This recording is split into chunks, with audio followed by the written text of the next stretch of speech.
Hi, so I just uploaded a video to YouTube where I did an unboxing for The Queen of Nothing by Holly Black. That video is gonna look massively budget. So I think I might be vlogging how I feel about this book. So I haven't started yet. I just finished a video, uploaded it, did like a thumbnail in like 0.3 seconds. And I'm gonna just start reading this now, and I'll just do a couple of check-in points. This is gonna be a very, very mini vlog. Like, vlogging's not really my style kind of thing, but this is like the book of the year for me, and I feel like if my channel is part book blogging channel, like it wouldn't make sense for me not to be hyped to film some of my, you know, first take reactions. So I'm gonna vlog a little bit. It's gonna be a super tiny vlog, and I'm just going to catalog how I feel. I think I could finish this in one sitting. I may not. I may want to like let this simmer and like really take it in. I know that sounds so pretentious, but you don't understand. Like, I love The Cruel Prince. I love The Wicked King. I love the Folk of Air series by Holly Black so much. I've been waiting so long for this book, and this year has been so lackluster as far as favorite books. Like, I've had books that I really like, but I have not had a book that I loved, like really loved. So this should be the book. So I have so much high expectations. It's not even that thick. Like, I thought it was gonna be a lot denser, but it's not.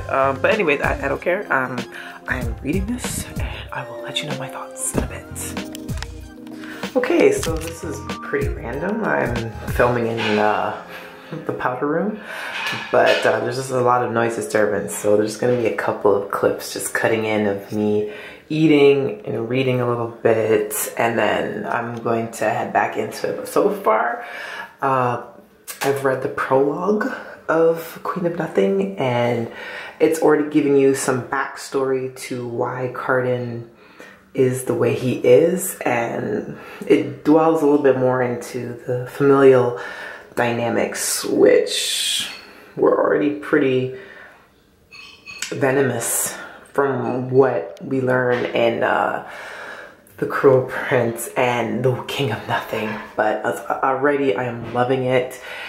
Just got a flashback into present day with Jude and Oak, her little brother, and I am loving it so far. Like, I'm barely 2 chapters in, and this is like it. So I'm just gonna do quick clips of eating dinner, and then yeah, we'll see.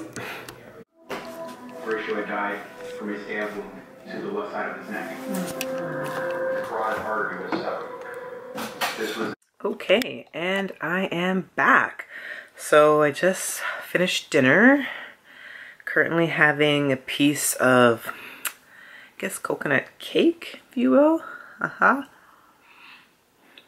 And finishing up my peppermint tea. And I've just gotten to the point where Jude is now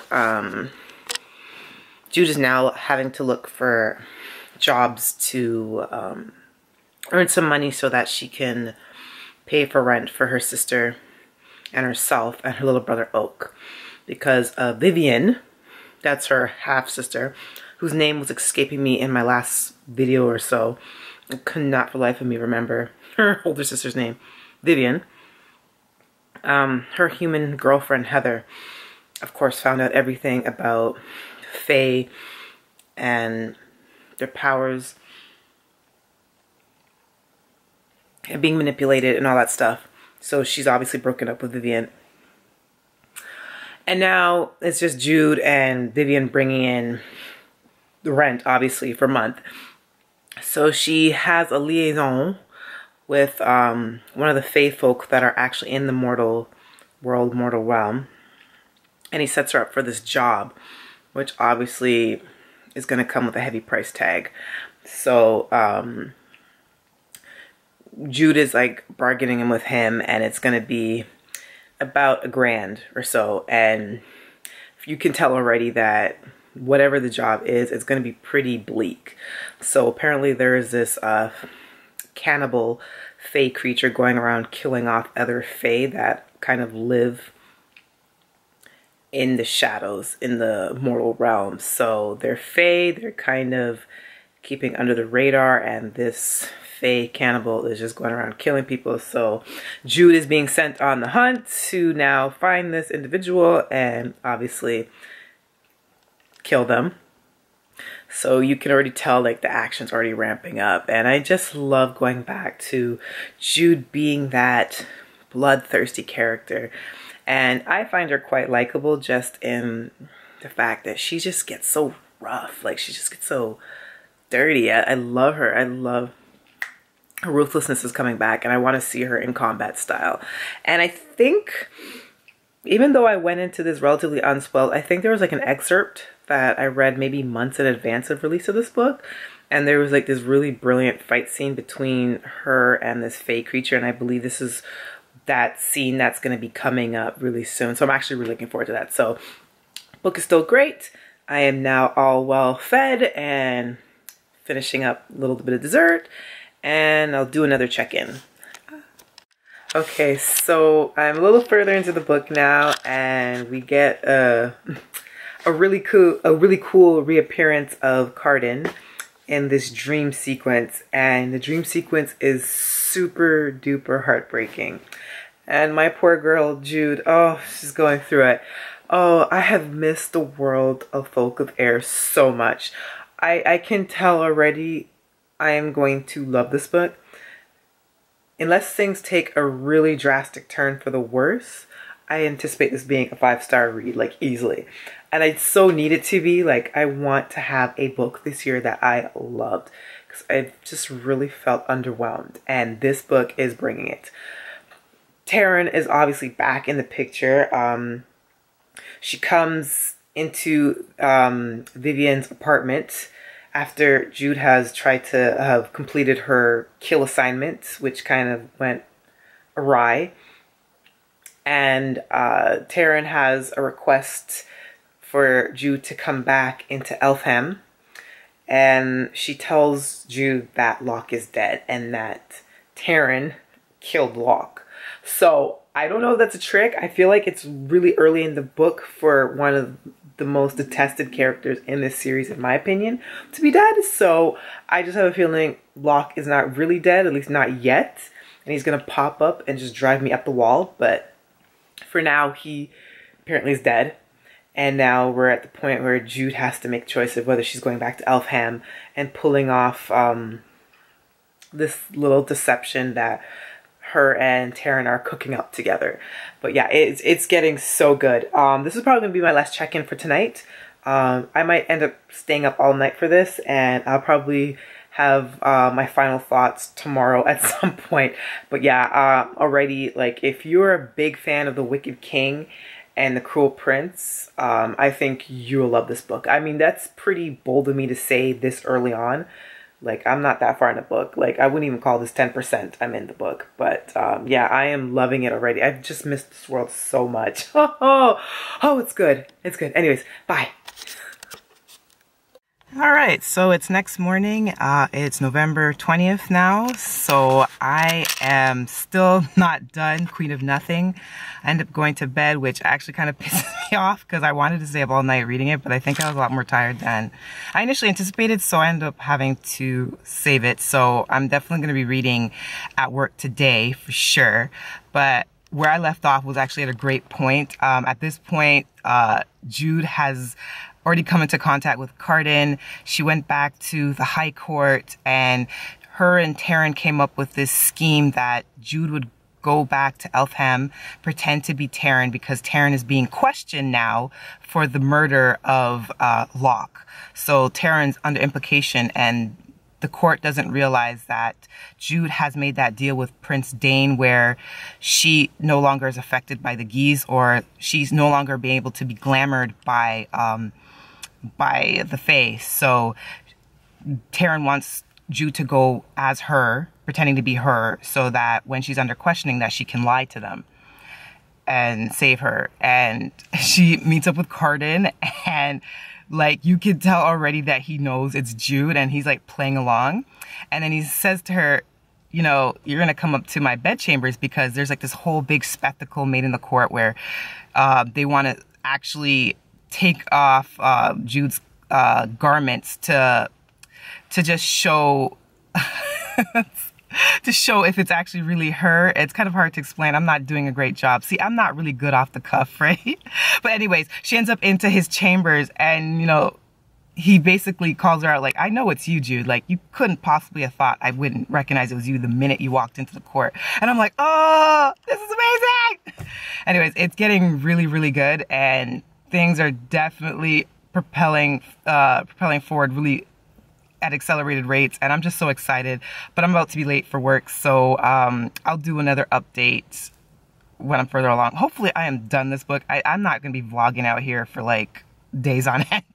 I want this book done so I can just scream and just talk to everybody about this book. Oh my god, I'm so excited. Anyways, bye. Okay, so I'm back. It's later in the day now. I'm just heading home, and I have pretty much almost finished The Queen of Nothing. I just have the epilogue left to read. Not looking my hottest. I know I don't look that great right now. Whatever. I just have to get my thoughts out. This was amazing. Like, this is how you do a conclusion to a series. I don't know what was going through Holly Black's head, if she was utterly overtaken in shock at the overwhelming popularity of the Cruel Prince series and basically scrambled to finish this up or whatever. But in any case, she really hit it home. This was fantastic. Like, I am so impressed. This was just really well done. Unless she pulls the rug from right underneath me, which she might definitely, and I would not be impressed. So my opinions are subject to change at any point in time. I'm kind of feeling weird vlogging this right now because literally there's people going into their cars right beside me thinking, what the hell am I doing with the camera? But anyway, this was fantastic. This was a 10 out of 10. Just overall really well done. I don't even know what to say. Like, I'm kind of melancholy in a sense because I know that this is it. Like, I don't believe there's going to be any more stories coming from this realm. I think this is the conclusion, and I just wish there was more. Oh my goodness, I just wish there was more. I wanted more with Carden and Jude in their relationship. I just wanted more of, you know, the deception and deceit. I just wanted more battles. But what we were given in the book is actually really well done. I would feel like it would be really hard for people who are actually huge fans of The Cruel Prince and The Wicked King to not enjoy this installment and not find a satisfying conclusion. I would be really surprised. For those that are kind of on the fence, and there's not really, from what I can tell in the blogging world, a lot of the book readers who have read the series that are in the middle, I feel like most people have very polarizing opinions, which I think I've mentioned in a previous video. For this series, particularly The Cruel Prince itself, either people love it or they absolutely hate it. So I just find it, I would find it really difficult if you're someone that was a fan of the series to not enjoy this final installment. I feel like Holly Black did a really great job in concluding everything. I thought it'd be a lot more like frenetic energy, but I am just so sad that it's almost done. And this book is actually so much smaller than I anticipated, and just coming towards the end, like I said, I have the epilogue to still read. I feel like I just want more. I would have been okay with having even a 4th installment and her padding up this book and like splitting it into 2, but I know that wouldn't be a very popular opinion. But I'm just disappointed that it's going to be done soon. Anyways, I'm really happy with it. Just right off the cuff right now, just going by my reactions right now, and if the epilogue goes away, I think it will, and there's no surprises or the rug being yanked from underneath me, and then there's some big okie doke that happens in the end where I can revise my opinion, I believe I'm going to give this 5 stars for sure. I know 100% I'm rereading this entire series again. I know that I really enjoyed it. And gave me everything that I want in a young adult fantasy. And I'm kind of weary now going into this genre anymore, because from what I've read this year, even the books that I've liked, they just haven't really been satisfying for me in like the long term. Like, I can read the story, think it's good, but never really feel the urge to have to reread it again. So I know that I'm going to be giving away, donating a lot of the books that I've collected this year, because I took blogging, book blogging to a whole nother level this year. I got a lot of new releases, and I've just felt very ho-hum about them. But at least with this one, I got a really satisfying conclusion, and I am a little melancholy and sad that it's going to be done and there's no more of the Folk of Air. I just want more. That's all I want. I want more. And I heard that in the States, there's the Barnes & Noble edition that have some letters from Carden that I'm really looking forward to. That I would love to have. I'm going to find it. I'm going to get that edition. I swear it. Some way, somehow. Anyways, this might conclude the vlog portion of this journey with this book. I might throw up a clip of me doing like Instagram post of this book. And oh wait, you know what? Let me turn off for a second. I'm gonna come back. I gotta give you one of my favorite quotes from this book. One sec. Okay, so I'm back. I haven't annotated anything yet because I was reading this at work, but there's a passage that's at page 166. And it's just before chapter 19, and I just have to read this passage. So you keep telling everyone, the bomb says, but I'm going to take out her stitches, and I don't think you want to watch that. Oh, I don't know, I say, that being Jude. Maybe he would like to hear me scream. I would, Carden says, standing, and perhaps one day I will. On the way out, his hand goes to my hair, a light touch, barely there, and then gone. I love that so much. I was like, yes! Holly Black, yes!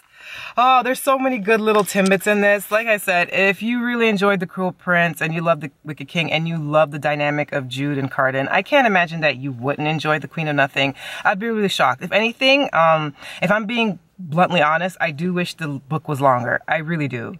I would have been happy with 100 or so more pages, and maybe drawing out some more violent battles. A lot happens in the book, despite it being so small. Like, a lot does happen, but I just feel like there could have been more. I wanted more.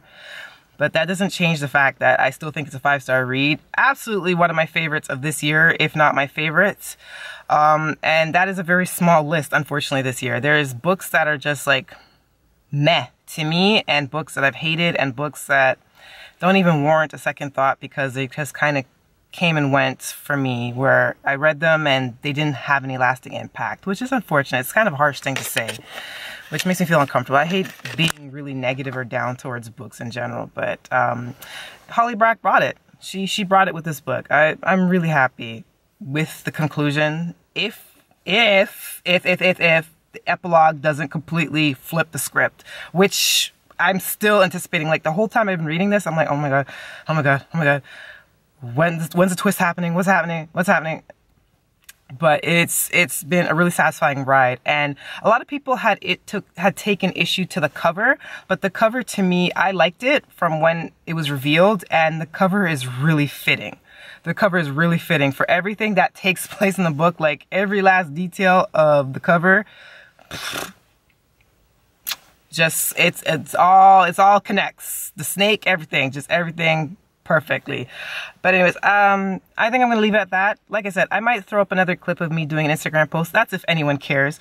I hope to God at least 2 people are watching this video, because when I did the earlier vlog this morning, I ended up late for work, which really irked me, like really pissed me off. And I didn't have to do that. I could have just went into work and did my thing and then do a video afterwards, but no, I just had to talk. And then I was late, which I hate being late, so yeah, there better be like more than 2 people, at least 5 people that watch this video. 5! I'll take 5. Anyways, let me get out of here. Bye! Okay, so this is the end of the blog. Just wanted to show you real quick my Instagram posts.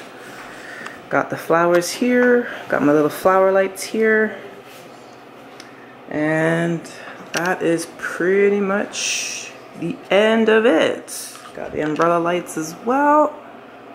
Yep, got my bag of extra flowers just in case, but this is everything. Oh my God. Okay guys, bye. Thank you for checking out this video. Till the next one. See ya.